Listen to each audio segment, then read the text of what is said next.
Australia, and we have moderator for this session, Ms. Johan. Okay, before we go to the session, let us quickly go through some housekeeping session guidelines for the participants. This one, I think you all on time. Thank you so much, which makes us to start the session on time. Be prepared, ensure that all your laptops or maybe your tablets are fully charged or at least connected to the electricity. Be presentable when we do the photo session, digital.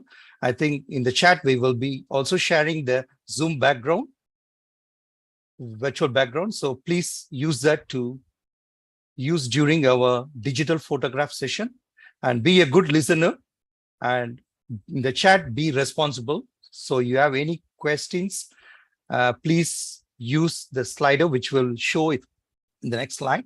Whatever you are communicating, be responsible, respect each other, and try to avoid any kind of distraction during the entire session. I think so far, all the previous session, we have no issues on this.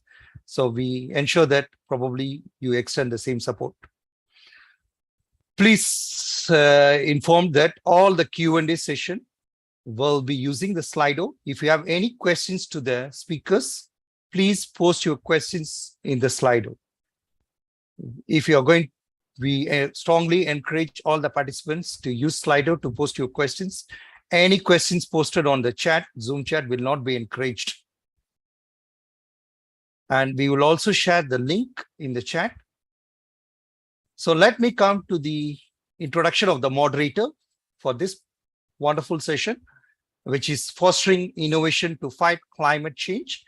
We have Ms. Johan Lim, none other than one of our well-known colleague from our School of Hospitality, Tourism and Events.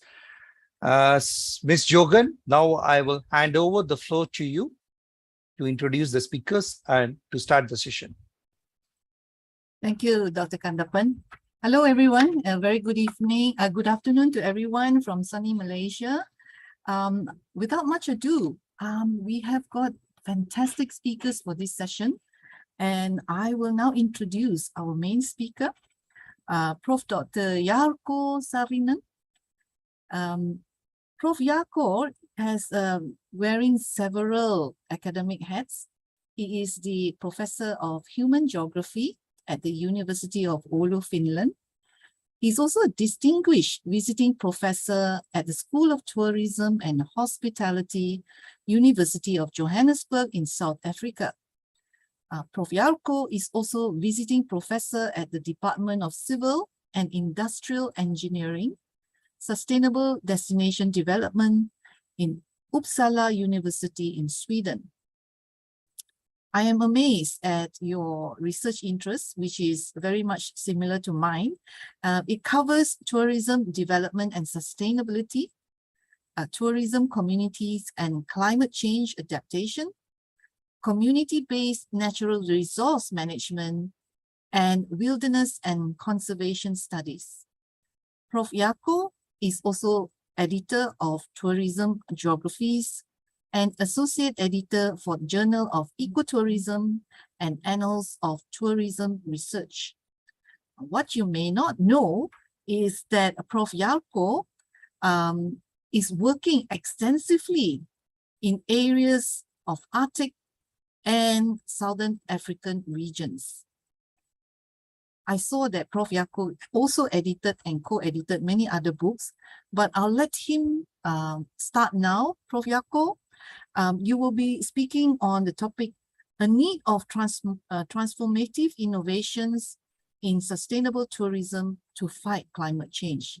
Over to you, Prof. Jarkko.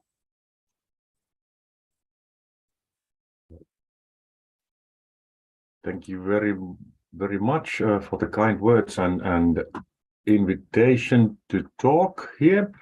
And good afternoon to everybody from the relatively early morning Finland.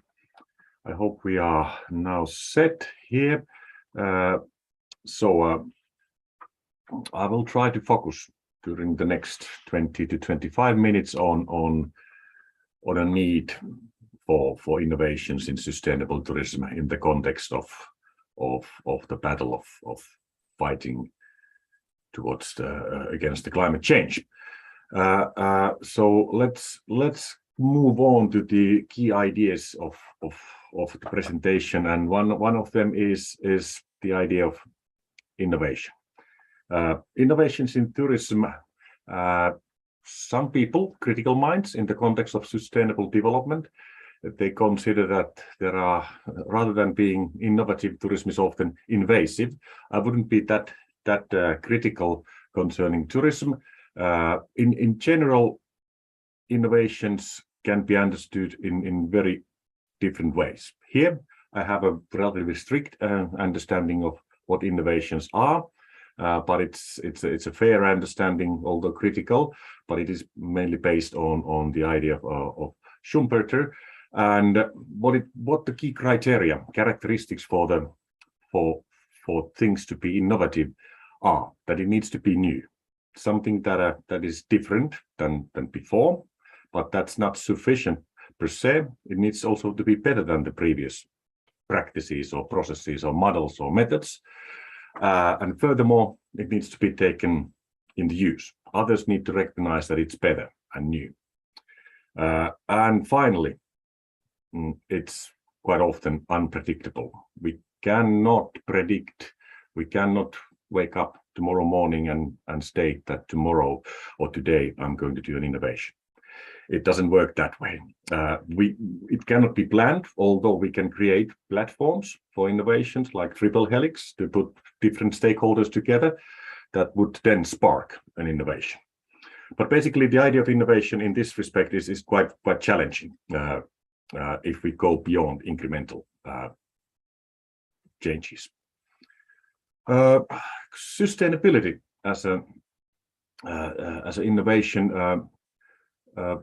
In the 1990s, after the Brundtland Commission report in 1987, the idea of sustainable development in relation to tourism represented a major radical innovation. It repositioned tourist development thinking and how we perceived what tourists can do, how tourists can contribute to development in various sectors, and it replaced many of the that time existing ways and business models in development thinking discourses and also practices. And this sustainability connection has been one of the great success stories in our research work. It has made tourism highly policy relevant, so that it has opened the door to different tables and decision-making processes for tourist scholars and tourist policy makers. And it also explains the current connection between tourism and sustainable development goals, or tourism and Millennium Development Goals, which preceded the current sustainable development goals. Tourism is specifically mentioned in 3 of the goals, 8, 12, and 14, and their targets. And in the previous before the sustainable development goals, the role of tourism for global change, how to contribute to global development, was even much more visibly. As Ban Ki-moon, former Secretary General of the United Nations, has stated at the time, in 2007, insofar as it is, that is tourism, developed in a sustainable manner, tourism has the capacity to contribute to poverty alleviation in order to achieve Millennium Development Goals. Meaning that we gave quite a lot of emphasis on private sector industry that is characterized by small and medium-sized businesses. But this was based on the very idea of sustainability and sustainable tourism, that it may have this capacity. However, after 1990s, this initial kind of a radical change in tourist development thinking, we have slowly but steadily moved from this kind of a system level changes, what sustainable development represented at the time, towards kind of interventions in Schumpeterian terms, which are incremental changes, that we do things differently and better, but we are not changing the system. So what we do more and more is that we process changes that upgrade and advance the current ways of doing things and products. And we develop, for example, in the context of climate change, adaptation mechanism, and we build, resilience towards changes in communities and the industry. And while these interventions are highly important, sometimes the outcomes may become controversial concerning the original idea of sustainable development as a radical change. And this is especially the case in the context of climate change and its mitigation needs. And I will, due to lack of time, I will use only one example in the policy level, not in the empirical level, and my colleagues will then continue with more empirical approach, if I understood correctly. So I will use here one example how these controversial issues may become when we have moved from that radical change towards incremental steps. One of the main global policymaker is in tourism is World Tourism Organization. Its mission is that it is responsible for the promotion of responsible, sustainable, and universally accessible tourism. Its role has also been linked highly to the Sustainable Development Goals, meaning that it aims to advance its mission towards the achievement of the Sustainable Development Goals. And World Tourism Organization is highly active in this level, and it's been that for a relatively long time. I use here one example, which is almost the same as our session title. It is a report initiative from World Tourism Organization a decade plus ago, from 2011, and represents one of the good initiatives that the organization has done. And this is labeled as fostering innovation to fight climate change. It has a strong focus on hotel energy solutions, and the key insights, basically, what it aims to do is it aims to find solutions for very practical matters in destination scale or in a hotel scale, meaning that how to work with more environmentally friendly and climate friendly concerning heating, hot water production, cooling, lighting, cooking, office equipment, ventilation, refrigerator, and so on. So from hotel rooms to kitchen and back. Not so much outside the hotel, but the World Tourism Organization WTO has many other reports and initiatives that go and focus on water use and so on. So this is a very typical way of fighting climate change in global policymaking level, finding solutions for this. And we all, now when we finally can travel again, we experience these issues when we go to hotels that they have advanced and contributed these initiatives and toolkits to hotel practices that we try to save water, we try to switch off the lights. There are many guidelines to do this while we travel. Solar panels, we should reuse the towels and so on and so on, and all important in their own scale.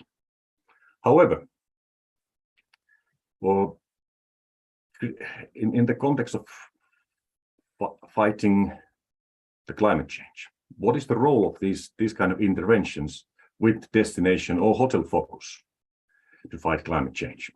And if we start from the very basics, if we open any given introduction to tourism management, we will see in some point of time during the first 20 pages the idea that tourism is a system, and there's quite often Libra's big image on which basically says that there are home regions, destinations, and routes that connects these two, and that is the tourist system. Now, if we think about the interventions like the previous one by World Tourism Organization, or the research what we do, for example, my research, that has mainly focused on destinations. It has a strong destination focus. And the critical question is that how viable that focus and platform for innovations is when we try to find global climate change. And I will use well, in a simplistic way, a very let's say extreme example of the division of impacts in global tourism. This is a study from 20 years ago by Stefen and others, focusing on Seychelles and how the ecological footprint is constituted in this tourist system in average. And basically what the study said and stated, but I need to underline that this is a very extreme case, that when we switch off the lights, when we do not use the towels, we reuse the towels, we have solar panels and so on, and we try to reduce the water use, we are working with less than 3% of our ecological footprint of that whole travel. The majority, over 97% of the footprint of that travel from Western Europe, for example, to Seychelles and back, is based on flying there and back. Does it mean that these interventions in destination level don't play any role? They do play a role. They are very important for the destination and the destination scale. But when we are talking, like in this session, about fighting the climate change, they are not sufficient. So fighting climate change by turning lights off with 2F, sorry, so spelling is a lost battle or lost war. It's important in a destination scale, but in a tourist system, we are working with very narrow slide based on this extreme case, what I'm using here. Furthermore, these incremental changes and policies that behind they positioned tourism in a very controversial way concerning sustainable development needs in the future. And again, I'll try to be in the same time window as in the previous report from 2011. So in 2012 in Doha, Qatar, the United Nations Conference on Trade and Development with the theme Development-Centered Globalization towards Inclusive and Sustainable Growth and Development, gathered all the main economies, including tourism, to think how we could move towards inclusive and sustainable growth and development. And based on that meeting, the World Tourism Organization outlined how tourist sector could contribute to this this kind of a development, inclusive and sustainable growth. And basically, what the report said how tourists can contribute is that it outlined that international tourism has experienced dynamic growth and continued expansion. As a result, it has become one of the fastest growing economic sector in the worldwide, and it is expected to grow in future. Thus, basically says that tourism will contribute to sustainable, inclusive development and growth by growing. And this is what it means. These are the estimations. Obviously, these figures are made before the COVID-19, so that impact is not there in the estimates, but we are again on the growth path, so we can assume that the future may look about this. So, do we have a sustainable growth? Is this, or are we legitimizing growth by these incremental changes in destination scale? And if we look at from the climate change viewpoint, which is climate change is one of the, or climate change action is one of the Sustainable Development Goals, number 13. If we look at this idea from that perspective, we may open a different kind of a perspective window on the matter. IPCC report 2018, which is not the latest one, but this is one of the very influential for the current policy making and thinking globally, highlighted that a number of climate change impacts could be avoided if we limit the global warming, the average, to 1.5 Celsius by in 12 years by 2030. That is now by, we have 8 years left now. In order to do so, there needs to be serious changes in various levels of production, energy production, transportation, which is very evident in aviation, construction, production, consumption, and so on. So what it basically say, the picture here, the graph here aims to state is that if we manage to turn the current warming rate to that green area, towards 1.5 Celsius by 2030, we will avoid the major negative impacts and outcomes of the global warming. Now the question is that based on the estimated growth of international tourism, the aviation emissions may triple by 2050. That results that international tourism may account, 25% of global carbon budget by 2050.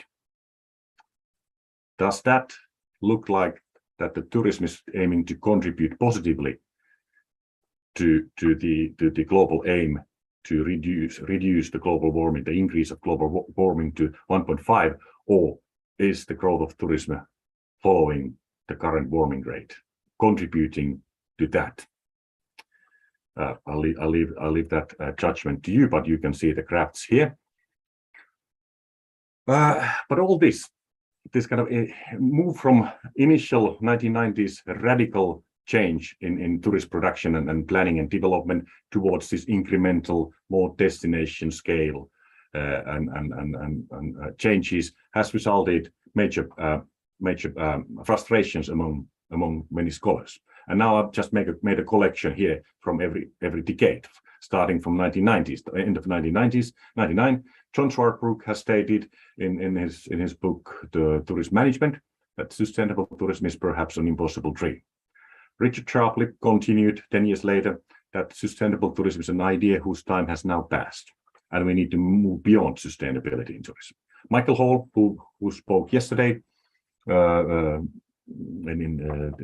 this summer school, stated 10 years later, 2019, that tourism is actually less sustainable than ever before, which is a kind of surprising that we had the idea from the 1990s, and we are moving to less sustainable direction than ever before. I'm just thinking that 10 years later, 29, what will be the statement here? I hope it's a bit more positive, not this gloomy as it is, but it needs the work. Okay. So while sustainability,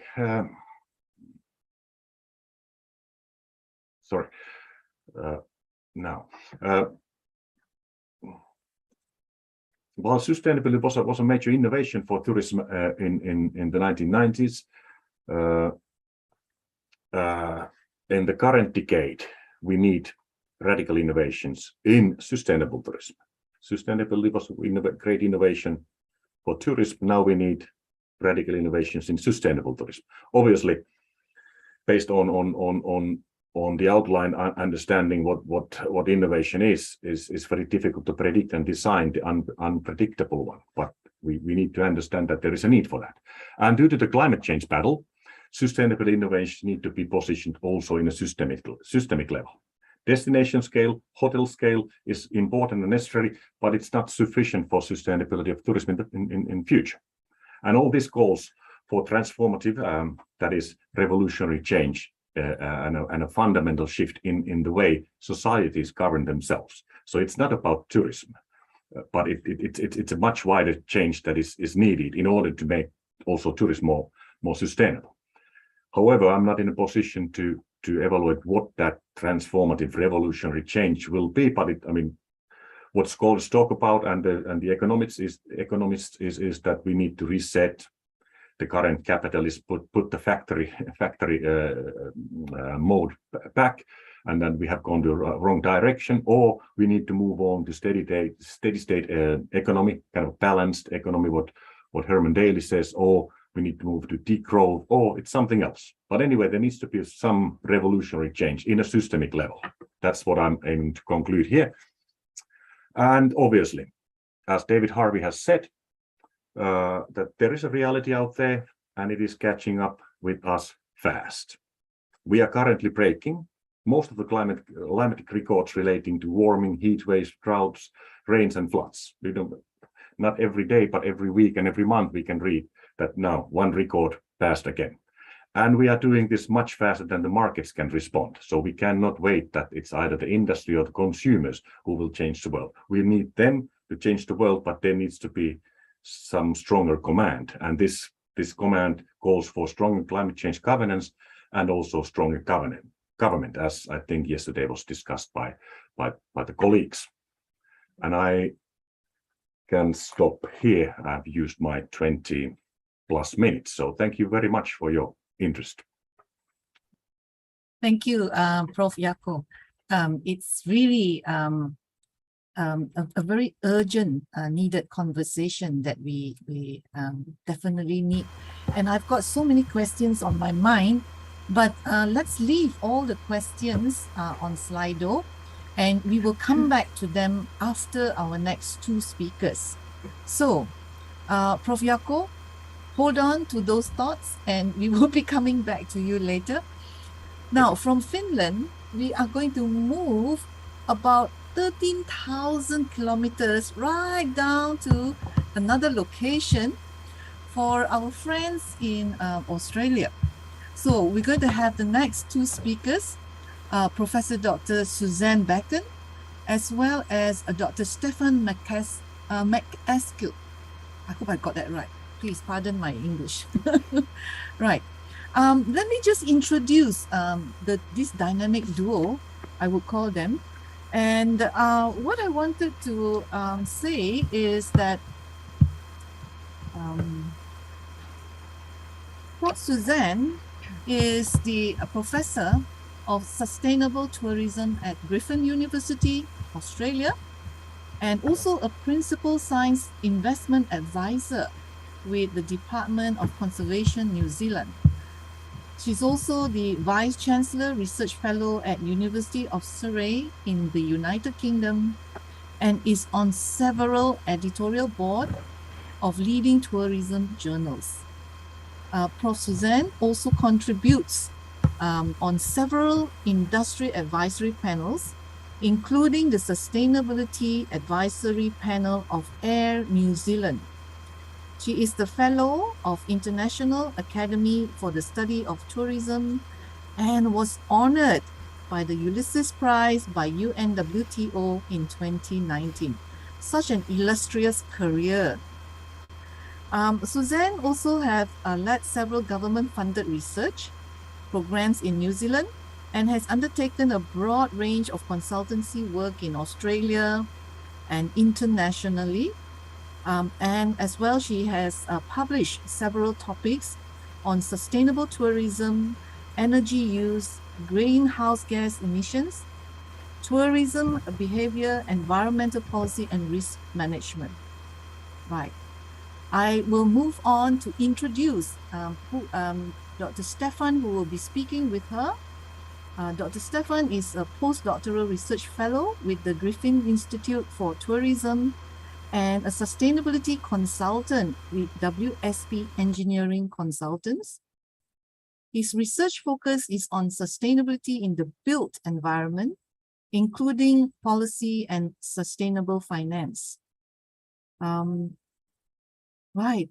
And if I'm not mistaken, Dr. Stefen, you're also a peer reviewer for the Journal of Energy Efficiency, as well as Journal of Building Environment. Now, the focus of the presentation will be on a review of measures that actually influence human behaviors towards reducing resource use in the tourist accommodation sector. So let's give them a warm welcome, everybody. And we will then get started with the presentation. Over to you.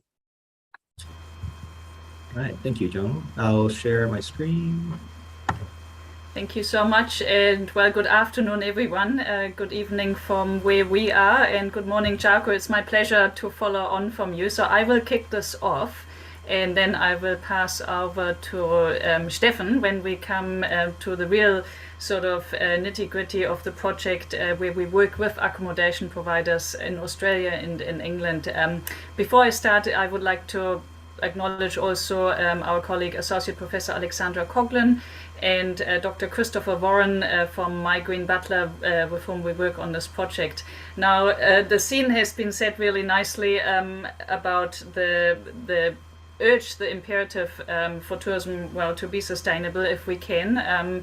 It's a little bit sobering to see the track record, but of course, as we can see climate change unfold, the need for action becomes even more urgent. So I will talk a little bit about that, and then we delve into the human behavior, because one of the key propositions that we make is that technology will not get us out of this mess. We need to really work with all the levers. We need to have technological innovations, but we also need societal and behavioral innovations, and pull all the lever to turn around the ship, and make sure that tourism can contribute more and doesn't degrade the environment and contribute to climate change as it does and as it will be, looking at those projections from the World Tourism Organizations. And this is a point in time where countries are starting to recover and regrow, where this conversation is probably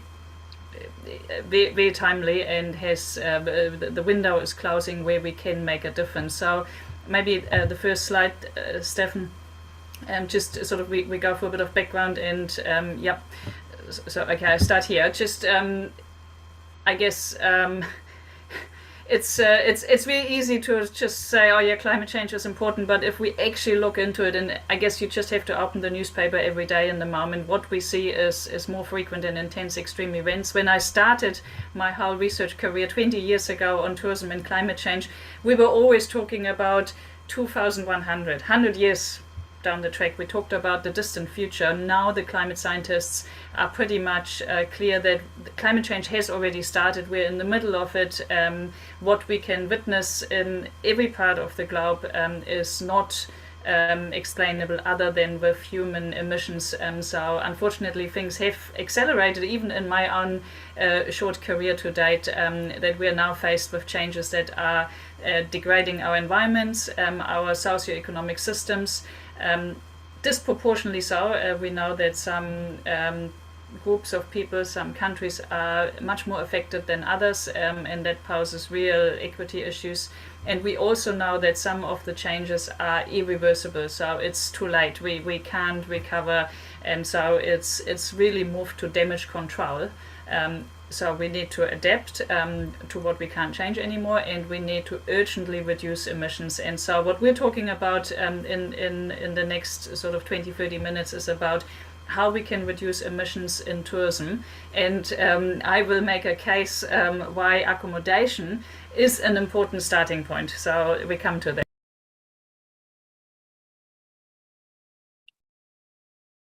Next slide, Stefen. Okay, so I think this will kick off if you go into again. I just want to show this. So this is from NASA, and it shows the last 140 years of warming. So you can see the years ticking, and it's a powerful record of the warming of the planet. So I'll let you watch it.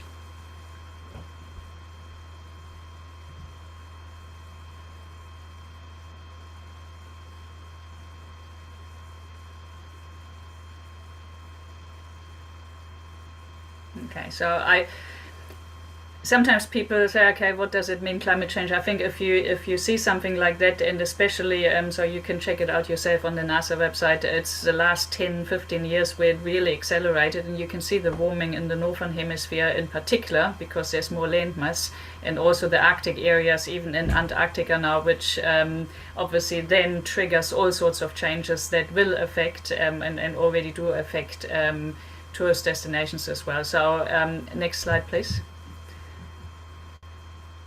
Oh, yeah, okay. So what role does tourism play in this? And we saw in the first presentation tourism's potential contribution to delivering on sustainable development goals, and that's all great, and tourism organizations talk about tourism being a force for good, because it redistributes wealth and the exchange of cultures and so on, but it does come at a very high carbon footprint. Now in 2018 there was a very comprehensive analysis, the Lenzen et al. Paper that you can see here in Nature, and the visualization on the left hand side, but by Sustainable Travel International, essentially confirms the point that was made earlier, that much of tourism's carbon footprint is in the transport. So it's people getting people from their origin to the destination and back. Now on average it's not quite the 97% from the Seychelles, but it's about half of the footprint is in transport, and then it breaks down into all sorts of other segments. The analysis that was done here is, as I said, it's a very comprehensive one. It includes upstream and downstream impacts as well. But if we now look at what would be classified as core tourism, so you've got the lodging, which is accommodation, you've got a bundle of services and maybe food and beverage, and so even though these make maybe only 6% of the carbon footprint, or we did a recent study in Queensland, Australia, where we found accommodation to be 4.7%. When we actually go to a destination and we work with a tourism industry association or the DMO and ask, what do you think tourism is? One of the biggest, of course, participants of members in an organization would be accommodation, because transport, okay, airlines, that's a whole different story about decarbonizing aviation.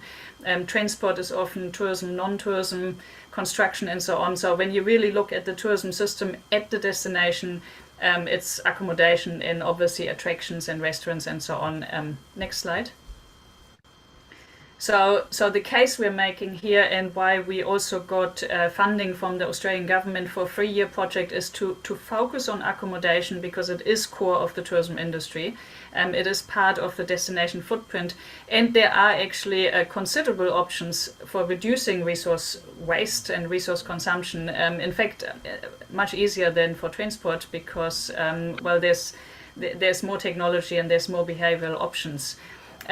The most important point, though, and that'll be great maybe to explore in the discussion later, is that accommodation provides the best platform for the house-guest encounter. And so if a provider of accommodation really innovates, and this is where I think the transformative innovation comes in, there are some amazing accommodation businesses around the world that come up with really great ideas that they can then share with the visitors.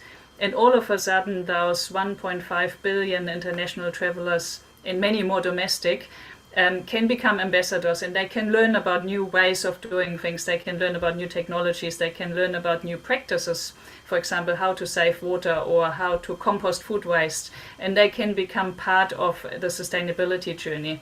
Now, that's of course a vision, but I believe there's great potential for the provider and the consumer of the accommodation service to co-create and co-innovate for better experiences and for better environmental outcomes. Next slide. So essentially, when we talk about accommodation, there's two pieces of the puzzle, if you want. One is the design, and that ideally starts from scratch, the building design. We can put something completely inappropriate in a place, lots of glass when it's maybe hot, or we can build it often maybe informed with the local knowledge in ways that there's natural ventilation or shading, the best materials. We can retrofit, we can put in new, more efficient systems.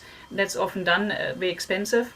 and we can work with the people that actually use the building, and that would be obviously the owners and staff, and it would be the guest, and that's where we want to focus because it is actually under researched. There's not so much in how people use tourist accommodation or how the staff run it to minimize resource use.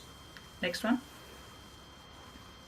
So our motivation was to basically, how can we engage the owners of hotels or the managers, the guests in particular, and also the staff, to then get them to basically conserve energy, water, gas, and so on. And we want to do that with some interventions. Now, I have learned in our previous talk that the interventions are sort of the smaller solution than the big innovation, but hopefully the multiple interventions within this bigger idea of really reinventing how we even do tourism with the host and the guest working together within the constraints of the local environment would take us some way towards system transformation. We will use smart meter technology, and Stefen will share a little bit more about that because we really want to measure how our different interventions impact the behavior, and we want to understand the details of how the climate makes a difference, how building types, maybe some parts of the building are facing the sun and others are away, how all these things matter in terms of optimizing the resource use. Next slide. Okay, the towels. Because you may wonder, okay, how much research has been done in this space? And when you go, all of us have been to hotels, you think of your standard hotel room and think, well, how does the hotel communicate anything to me in terms of making better decisions? What options do I have? Every hotel room is pretty much standard, and the only thing that usually is implemented is the towel thing. Why?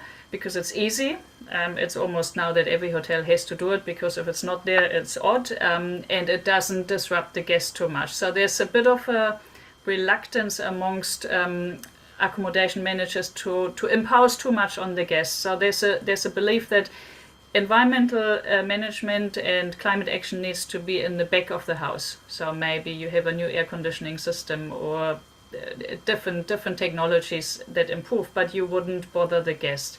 Now, the recent research in terms of consumers generally, but also tourists, is that they actually expect sustainable practices. So our research essentially says, okay, just get out there, work with the guest, and that's what we're proposing to do. Next slide.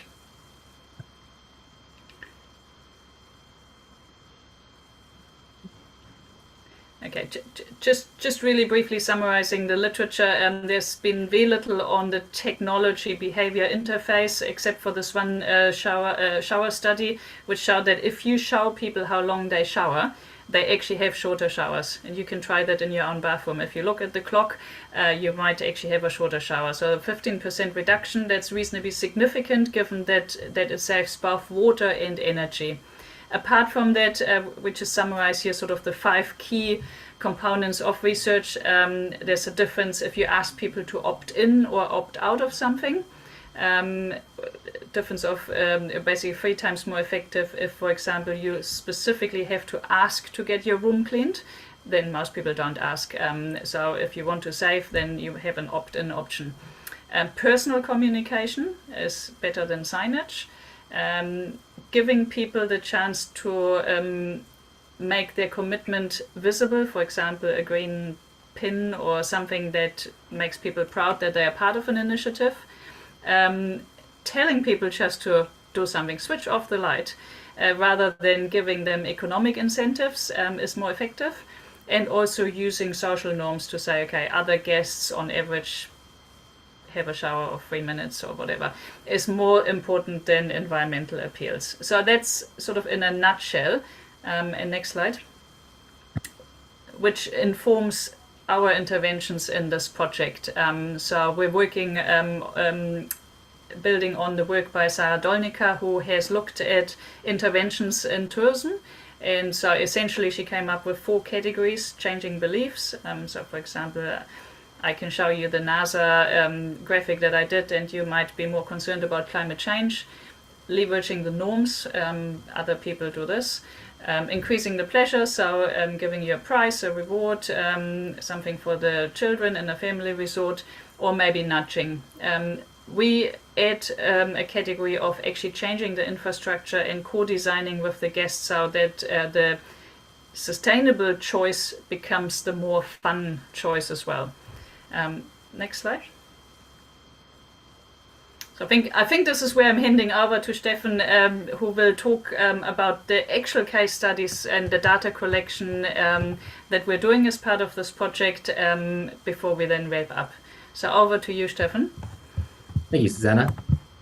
So as Susanne mentioned, I will be running over the case studies that we have within our project, giving an overview of the specific interventions that we're implementing into each, and a little bit of details on the technical setup that we've set up across each of the various hotels. And then we'll be zeroing in on a specific case study and give you an idea of what the guest sees. So a guest journey, if you will, from the time that they book the accommodation all the way through till when they check out. So this study is based on a number of case studies. It's a multi-year project. We have 4 case study hotels located in Australia and the UK at the moment. They're located in various climate zones, and they're a variety of sizes as well. We thought that was important to get a variety of different hotel types and climates. So for example, one of the case study sites is in northern Queensland, which is quite a hot and humid environment. A little bit farther south, there's a larger hotel, which is a 37-story business-oriented hotel in the Sydney CBD. And this is in a more temperate climate. And then we have a slightly smaller to that, kind of a luxury farm stay, which is a large guest house located in a cooler climate. And the reasons the different climate zones are important is it gives the study a little bit more context in other regions that might share a similar climate around the world. Within each of the different case studies, there's a network of smart meters and sensors which monitor guest resource consumption and internal and external temperature conditions. And a feedback and communication system is to be installed in each. So this feedback and communication system is probably the most innovative part of this study. This is where the study is showing some innovations in the effort to get hotels to use less resources. So each of the hotels, as I mentioned, is set up with a variety of smart meters and sensors. And these monitor energy consumption, water consumption, and gas consumption where relevant, internal and external temperatures, and also a number of window sensors, which give us an idea of how guests use the space when they check in. The meters are set up in a sub-metering orientation, so we know we can get a general idea of what the whole hotel is using for the most part, and also more specifically what each room is using, or again, to be able to compare different guests against others. All this data is, and there's quite a lot of it, is fed into a cloud-based software system. So each of these smart meters is reporting in 15-minute increments, 24 hours a day over the course of the study. So it's been running for a fair while now, over a year. This all gets fed into a cloud-based software called My Green Butler, which is our technical partner. And what My Green Butler does is it turns all of this data into a display that's legible to your common person. So it's legible to your guests and legible to the staff at the hotel. And there's a variety of different features within that feedback system. And I'll run through some more specific examples in the next few slides. But generally speaking, this eco-feedback is available to guests. It's available on their smartphones, in-room TVs, and on a printed sheet that's delivered daily. It compares their consumption to guests of a similar group size at a similar time of year and other periods. So they can know on whether they're using more or less resources than a benchmark that's been set. The software can also come up with some tips on how to reduce consumption. This is where some of the weather data comes in. So say, for example, if it's a particularly hot day in the Daintree rainforest up northern Queensland, where it's very hot and humid, it might give some tips on how to save resources in one way or the other. That could be tips on how to use the fan and the air conditioning together, or however however is most appropriate for that given climate. And it's also related to tips for thermal comfort, the next point. Then activity suggestions based on weather conditions. So if it is a beautiful day outside, the My Green Butler system can also give some suggestions on what to do that day, given the weather conditions. And these may be things that the guests might not necessarily thought of, but the intent is to get them out of the room, outside, enjoying their holiday, hopefully in a way that improves their overall stay. So for example, on a beautiful day, it might suggest a local eco walk or some other activity that's outside. Or perhaps on a rainy day, it might suggest to go to the communal lobby and play a card game or a board game with their fellow guests. And lastly, it collates the savings of their stay towards a noble cause. So each of the hotels within the case study has a charity that they have selected, and the utilities that the guests save during their stay get donated to that charity. So they're able to track on how much exactly they're contributing towards a charity based on their resource saving behavior. So this specific case study that I'll talk about is a eco lodge located in the Daintree rainforest. This is a luxury resort with 7 luxury lodges and associated facilities or amenities. It has a spa, a restaurant, and a bar, and on-site live-in managers. It's located in the far north of Queensland, so it's quite a hot and characteristic of hot and humid summers with temperatures up to 29 to 32 degrees. So it can get quite hot up there. The rooms are all equipped with air conditioning. It is an off-grid hotel, and many guests might not necessarily know that, but it does have energy systems such as solar power, batteries, but unfortunately for the most part, it does run off diesel generators. The water is generated from natural bore water, which is generated on site or taken on site. So if you can imagine a guest journey from when a guest books the hotel, these are the various stages within the intervention that they will be exposed to. So from the time of booking, they'll be receiving some pre-arrival messaging to reinforce the hotel's pro-environmental commitments. Once they arrive on site, a personal welcome by the host, which is quite important to getting that buy-in from the guest. While they're in their rooms, they'll have access to the feedback, and at the end of their stay, they'll be able to calculate the noble cause, how much money they've raised towards a given charity. And lastly, we asked each of the guests to do an exit survey to get an idea of what they thought of the system, whether it improved their stay, and derive some other information from that. So just start with the first step, which is after booking, the pre-arrival messaging, kind of setting the context of the stay. So pre-arrival messaging, looking again at the example of the Daintree Wilderness Lodge, this is sent with a booking confirmation, and it provides a bit of information about the hotel and setting the context of the stay. So this could be the context of a variety of different things. For example, the context of place. The guest will be stepping into an environmentally sensitive region. Daintree Rainforest is a UNESCO World Heritage Site. Context of systems, that they're stepping into a hotel that isn't necessarily like where they're likely currently living. This is an off-grid hotel. Every kilowatt hour of energy or liter of water counts, arguably more so than in some other areas, just in the way that it's generated. So this sets some context of systems, energy, water, and waste on site. So waste, for example, has to get shipped in and out of the site, which is to get to the closest landfill, which is farther than certainly in any city. Context of commitment, so that to express to the guests that the hotel is looking to make an environmentally low impact commitment, and some expectations on the weather and activities managing thermal comfort. So let the guests know what time of year it is, maybe what to pack, which could help improve some of the thermal comfort during their stay.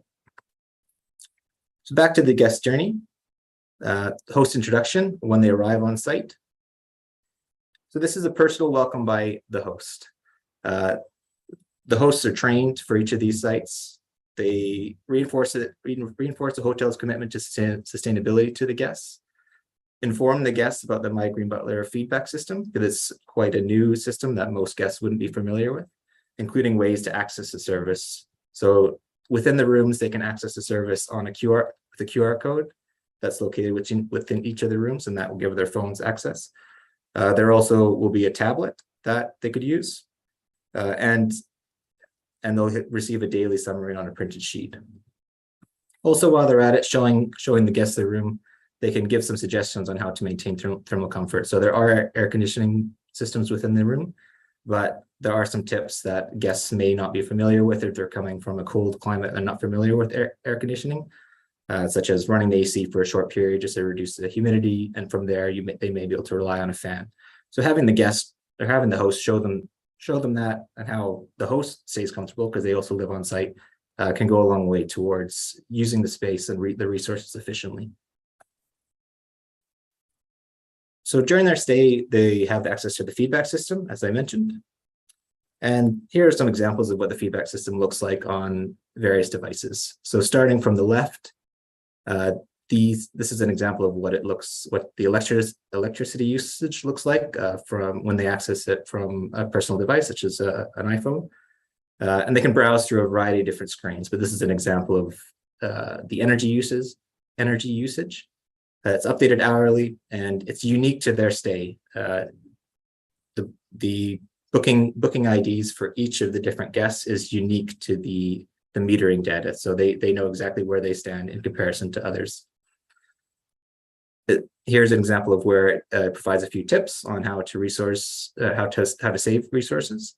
And then on to the right is a typical example of what a in-room display feedback system looks like. So it gives some practical details about the weather, humidity, indoor temperatures, and this will cycle through to give some of those other details, such as suggested activities and things like that. Next here is an example of the noble cause. So this is on the left, it's a in-room display of a calculation of how much savings these particular guests have saved so far, and also they can track the total savings of the hotel as well. On the right is an example of what it might look like on the display, and within this display they can get a bit more idea about what the charity does and why it's important.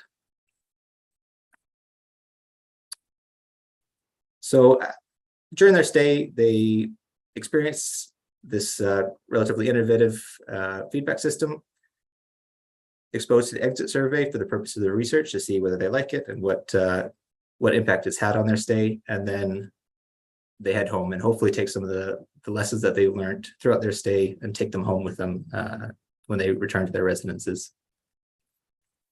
So in conclusion, this study seeks to understand if pro-environmental communication and feedback will influence resource use in hotels, and many of the studies to date suggest that it will, but we'd be curious to know it by what margin.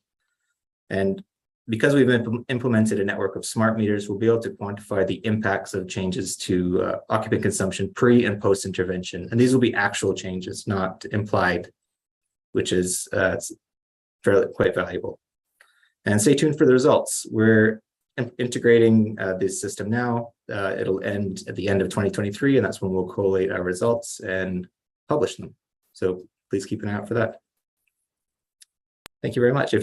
Our contact details are there. If you'd like to contact us with any questions, please feel free to reach out. Thank you. Thank you very much, Dr. Stefen and Professor Susanne. A very interesting approach. There was a question there, but we'll just get started with Prof.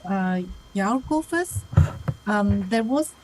There is this question that actually comes to mind when we're talking about radical change from looking at what you have presented just now, the examples on seashells, where a very minute or very small portion of it focus on the usage at the destination, and then we move on to the the case studies that Prof. Susanne and Dr. Stefen has presented on actual actions that individuals could actually do to actually contribute to individual actions, possibly that could actually move some of the reports that were provided just now. So I will get started in with some of the questions I have listed here. With the focus on, you mentioned that, you know, in your synopsis that justification for growth could possibly result in increasing criticism on the idea of sustainable tourism. What are some of these criticism, and do you think these are justified? Okay, thank you. I mean, I think the criticism relates largely that while we have the very good idea, the practices do not always follow the idea and those high aims. So that's one thing. So there's, you know, some of the greenwashing may be, but I think largely it's also the issue of that the change is very slow. It takes time, like I mean, what Susanne and Stefen talk about, you know, educating customers. It doesn't happen overnight. That one overnight in a hotel won't make the, you know, it makes difference, but it doesn't change the system. So it takes time to have this kind of new normative ways. But we have good examples, like, you know, recycling. It works, that you can educate people to do the right thing. But again, that happened in many decades. And now if we think about the fight towards climate change, as Susan said, that originally we considered that, you know, year 2100 the world would be this and this, and so we have time. But now we are talking about 8 years that we need to make the change, radical changes in production and consumption, and, you know, energy use and so on. And the markets won't respond that fast. Because consumers will not respond that fast. So that's one frustration, that things are just too slow. We are going to the right direction. There are good firms, good businesses, prime stars doing the right things. But the majority of the businesses are doing what the laws and regulations state, and those are not, you know, ambitious enough in that sense. So I think that probably is the main frustration. So, but finally, the question is that what would be the alternative for sustainability thinking? And I don't see that. So I think we need to go with that path, but just accelerate also the fight concerning the change.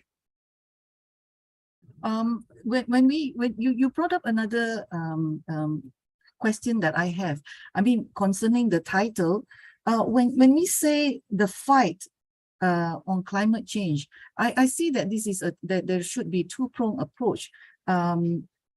Is it a very defensive one, or is it defensive in the sense that we should stop, really press the stop button and not continue in doing some of the things, just like what happened during COVID? Or should it be a more defensive, meaning to say we need to reverse some of the things that we are doing? So in terms of fighting, the word fighting climate change, which would appeal more to you? Is it a more defensive one or a more offensive one? Okay, thank you.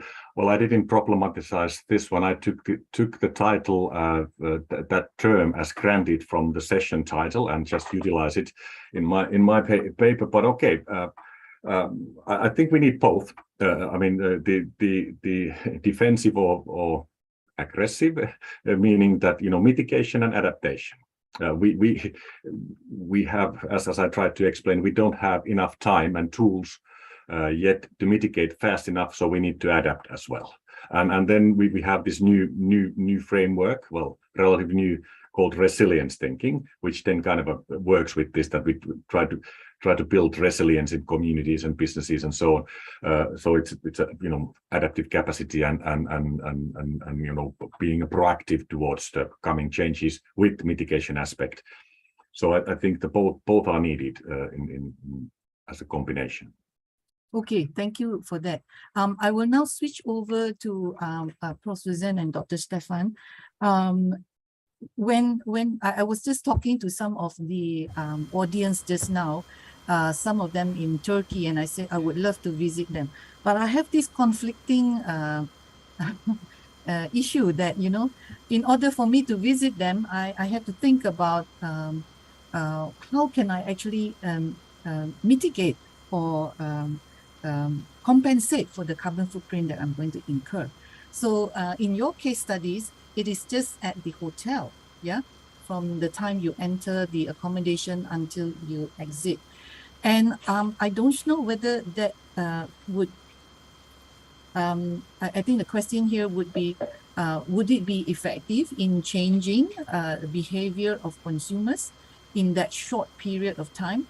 Or do we actually, from your study, do we actually start the education much before and also much after their stay? Would you like to attempt this?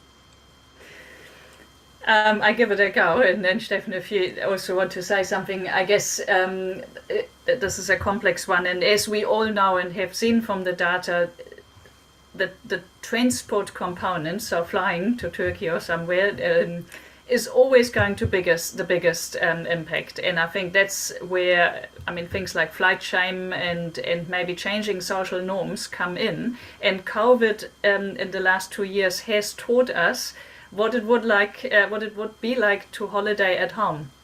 And interestingly, many places were able to continue like that with their domestic markets. I mean, there will be some, in Jarkko, you mentioned the concept of vulnerability, so we need to look out for those destinations that are really, really vulnerable to this maybe redistribution of global tourism flows, if you want.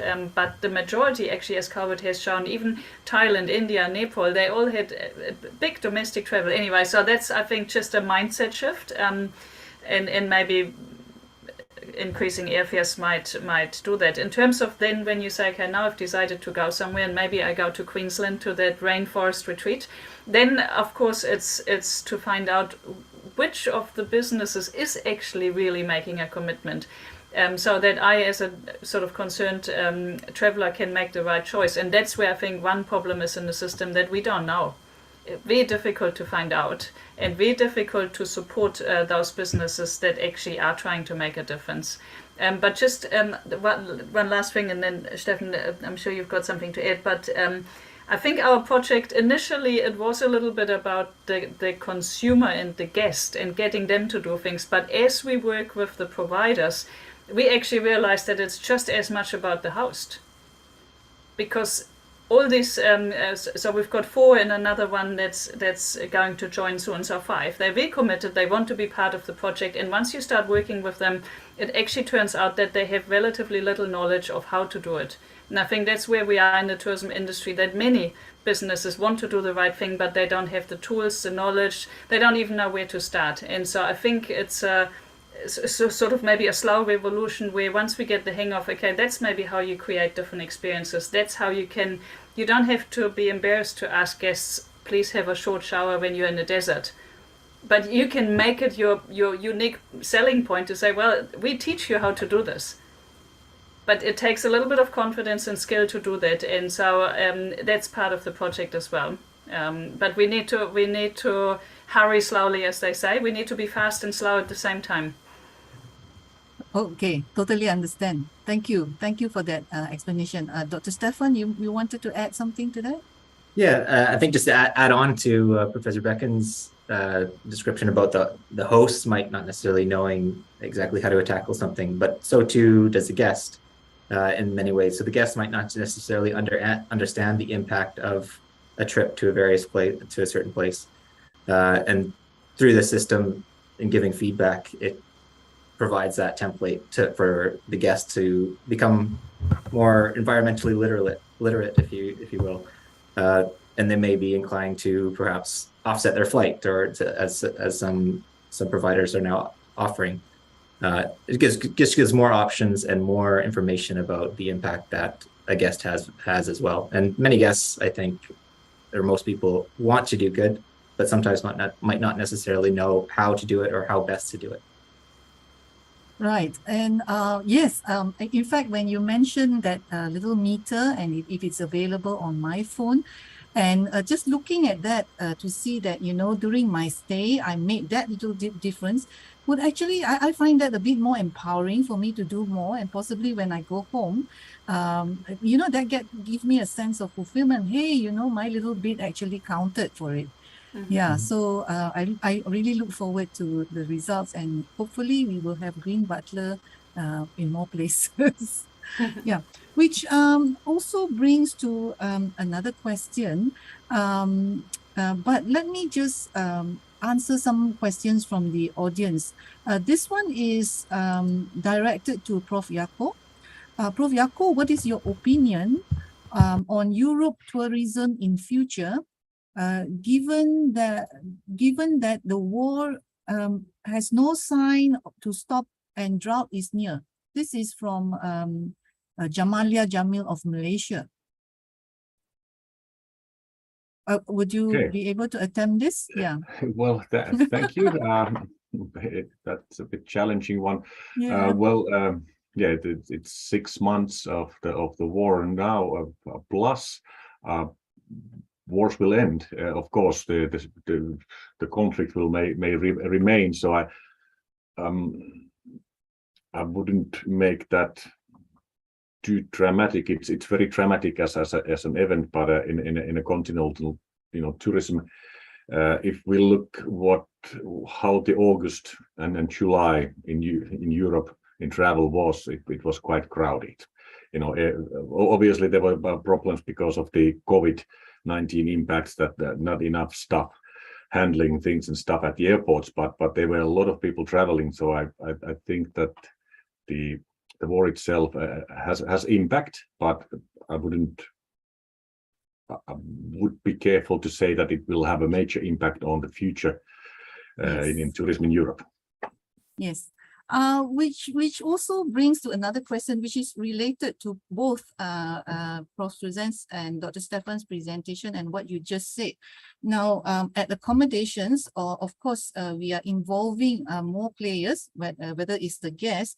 And Prof. Susanne, you did mention just now, it's also the host. Yeah. So, how would you see the recruitment and training of people at these accommodation? Do you see a big shift, or do you think it's just a minor amendment, something just very minor to actually upskill them to where you would be heading with your data? It's a really good question, because I think the training is key, and whether there's all sorts of levels, whether it's the housekeeping, and in fact there are some. We talked about towel studies earlier, and there is a study that specifically said at the end they actually then researched the housekeeping staff and not the guest, and found that no matter what the guest did, housekeeping just replaced the towel. And why do they do that? There's all sorts of reasons. Maybe they worry that if they didn't, then the guest complained, and sometimes it's the incentive system, and sometimes maybe it's just a lack of understanding. So absolutely crucial. So at that level, but then of course right through, like one of our case studies is a big inner city hotel where you have an hotel engineer. So that's a whole different level of training as well. And then it goes even to the designers and developers of places. Because one thing I think that came with, and Jarkko took us through some history, but the globalization and the mass tourism development also resulted in that we have a cookie cutter approach where we put a Marriott or a Sheraton, no matter what, it's the same thing, in completely different geographies, and that inevitably results in inefficient, where it's inappropriate. It may be a suboptimal experience. In a tropical climate, you can't run it the same way as in a cold climate, etc. So I think it also needs to include architects, developers, and of course that's where maybe the reason why we have cookie cutter is because it's the cheapest model, but it's maybe not the most satisfying and not the most sustainable. So yes. At all levels, yes, agree. Yes, I totally agree. In Malaysia, we have got shopping malls that have the same layout and same plans in Kuala Lumpur, and then they built something very similar in Johor Bahru. So, there might be some cost incentives there. Yeah, I think this applies similarly to some chain hotels as well. Very valid point. And I think Dr. Stefen mentioned just now in your case study that you have different levels of accommodation providers. You mentioned Daintree Eco Resort as a provider for the more upscale clientele. Do you think the behavior or the expectations would then be different for something like the luxury resort compared to maybe a 3-star or a 4-star hotel? Do you think the behavior or the expectations of service would be different? I'll jump in on that one, Professor Becken. Yes, I think so. With a variety of different sites, it gives a little bit of, I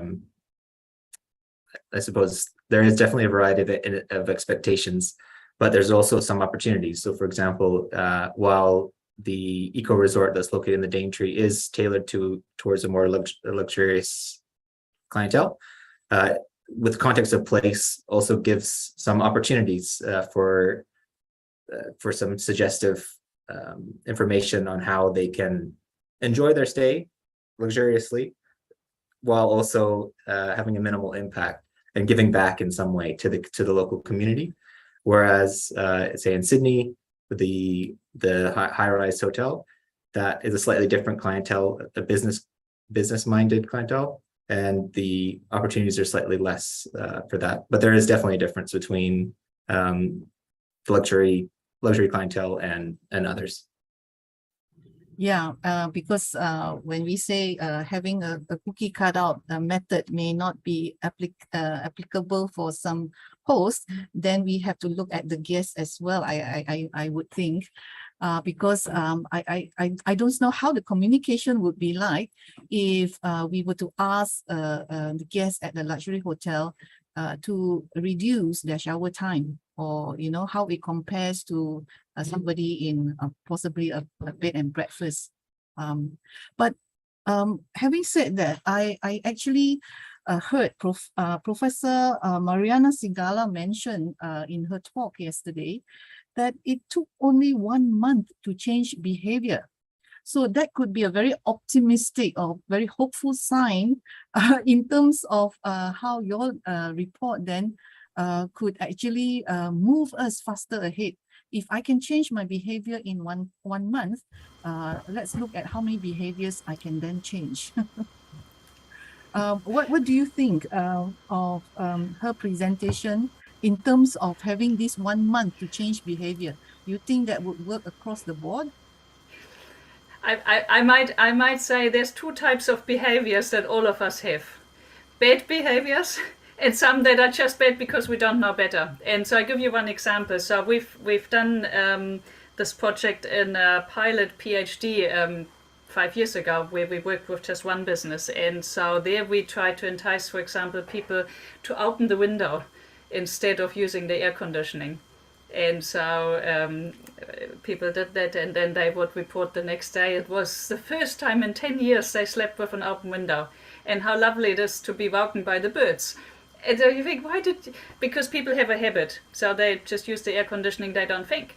And so in those cases, I think accommodation providers have actually the opportunity to open the minds and eyes of the guest of something that makes actually so much more sense, that once you've done it, you think, why didn't I do that? And so there's a whole list of things that fall in that space. And I think there it's actually really, it's just opening it up. And then there's other things like you mentioned, okay, long showers for some people, or you like a bath, and then maybe that's harder to change if it's really part of what I truly consciously enjoy. But I think even just working on those things that we just do because we're a bit mindless and we've forgotten, I think there's a huge potential just for that. And there I think we can change it quite quickly. Thank you. That's very true. I have one question that just came in, and this is for Professor Jarkko. What are the influences of climate change on tourism development at the world level? Could you have data of the impacts? Prof. Jarkko, do you think you could attempt this? What are the influence of climate change on tourism development at a world level? Do you have data of the impacts? Well, I think there is quite a bit of data Yeah. and studies on the impact. And there is also it's a relatively old report by Deutsche Bank, I think 2008, about the impacts of climate change on tourism, how they consider the risk of investments in different parts of the world. And it basically shows that there are winners and losers in short term. And obviously, in the long term, we all lose. But a short term, there are winners and losers in concerning the region. So, for example, in a European context, Mediterranean area, as we have experiencing now, they are already going to the losing side. While the northern parts of the Europe are according to that consultancies are gaining in a short term. Eventually, that will change, and so the global north will get more positive impacts on global climate change, while the global south is getting the more negative impacts on climate change in general. But there are quite a bit of a more detailed and more recent studies on that, but that varies based on the context, geographical locations quite a bit. Thank you for that. I will now get to another question, which is from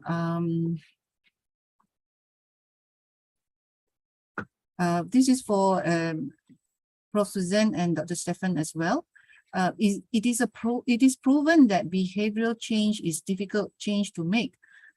What incentives do you propose as acceptable for the guests? This is from Nahar from India. So it's either the cane or the carrot. It is a good question. I mean, I might continue where I stopped earlier, that the best thing is that it's something that the guest actually enjoys. So you just put something, I mean, little things like we always have junk food in the minibar, chips and alcohol. Why don't we put local fruit in there, something healthy? That is maybe purchased locally and the guest might actually enjoy it. So in that case, hopefully the whole thing is a big carrot, but well, literally. But I guess the other thing that Stefen mentioned was the noble cause. And this is something, this co-creation between the host and the guest, we're doing this together. And we actually did find if the accommodation provider just saves energy costs and pocket it as a increased revenue, people get a bit cynical. So why should I save so you make more money? And that's how this whole idea came to donate it to a charity, that all of a sudden, hey, we do this together. And I think that's a very powerful incentive. Stefen, do you want to add something? Yeah, I think along those lines, with the software, they can see exactly where that money is being donated and to what kind of good it is making, typically in the local community that they're touristing in. I think that provides a good incentive for them to walk away feeling good about themselves, assuming or hoping that they made some savings. Yes, excellent. I think quite a number of hotels in Malaysia as well, they actually work with NGOs and see how the experience can be enhanced at local destination through the participation of these guests in certain local events. Thank you very much for that. We have 2 more minutes. I shall now attempt to sum up, and there are quite a number of questions left, but what we will do is we will forward these questions to the speakers that they have intended these questions to. So thank you very much. It was really a pleasure deliberating on all the measures, even with the bleak scenario we all know that, every little bit of action helps. So let me just sum up in terms of Prof. Jarkko's presentation. Sustainability as an innovation, how we could then move from the radical change of having systemic to interventions. And even though outcomes can be controversial, I really like how you have actually mentioned that interventions can be incremental. But more than that, the examples that you mentioned at Seychelles has definitely an impact on us, giving us a very good perspective of where the focus is. You also mentioned that in terms of policy making, definitely, especially things like hotel energy use, and how this can actually be part of a systemic or interventions against climate change. Where Prof. Susanne Becken and Dr. Stefen, thank you for sharing with us your work and the results of your case study. We definitely look forward to that. Giving us actually a more, empowering information at our fingertips with information collected, and how we can all, from as little as, moving away from towel use, we can then actually start our journey in terms of personal commitment, and what we can actually do to change our behavior, and not only from accommodation stay, but bringing this behavioral change to where we are from at home. Thank you so much. And I will now hand over this session to Dr. Kanapan